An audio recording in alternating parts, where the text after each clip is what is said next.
من نام نوزاد وهاب محمد لصالي 1975 زۆر خەریکی ئەم پیشەیەم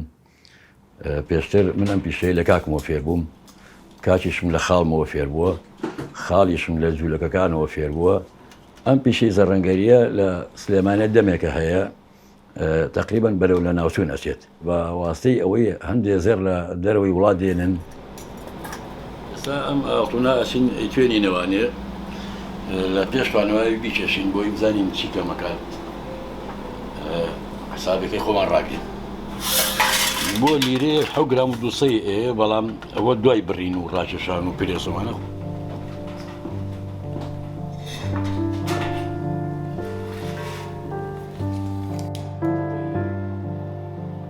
لە درێژایی ئەم هەموو تەمەنی کە لەگەڵ ئەم پیشە بەسەرم بردووە دایان شاگردم پێگەیانەوە دایان شاگردم لا بۆ فێری پیشەکەم کردوون و هیچ شتێکم لێ نەشاردوونەتەوە نەموتو ئەمە تایبەتە بە خۆم گوێم ناوەتێ بۆ هیچ پیشەکەمان بەردەوام بێ لە سلێمانی بەڵام بەداخی گرانەوانی ئێستا مناڵەکانی خۆشمان نایەن هەمان پیشە بێنەوە سەر هەمان پیشەی باشیان و بەردەوام من لەسەر پیشەکە لیرە خۆی پێنج زۆری هەیە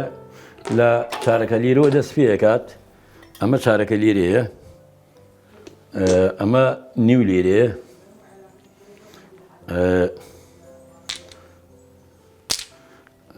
ئەمەش لیرەیە ئەمانە هەموو وەختی خۆی لە زمانی دەوڵەتی عوسمانیە کە دروست کراوە سکە بووە لە باتی دینار و ئەو سکانی کە ئێستا هەیە ئەو کاتە ئەوە نەبووە هەر بە ئاڵتون بووە موچەی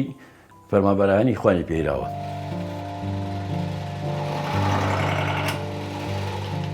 شێوازە سلێمانیەکان ئەوەی کە ئێمە هەمان بووە حێلومەخەک بووە گۆبەرۆک بووە دەمۆدۆڵا بووە لاجیرە بووە سەرپەرچەم بووە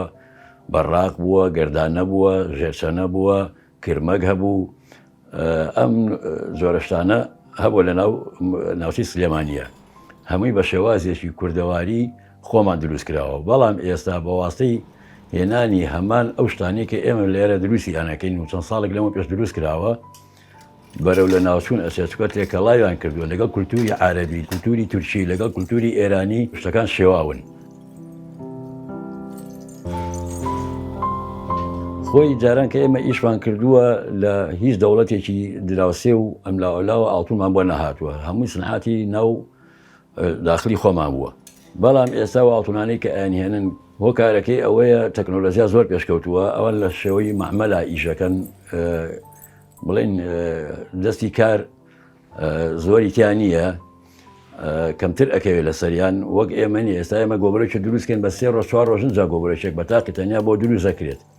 نابێ ئەو شتانە لە دەروی وڵات بێت ئەبێ ئەمە حکومەت خۆی دەستێکی باڵای هەبێت لەمە ڕێگری بکەن لەو کەسانی کە لە دەروی وڵات ئاڵتوون ئێنن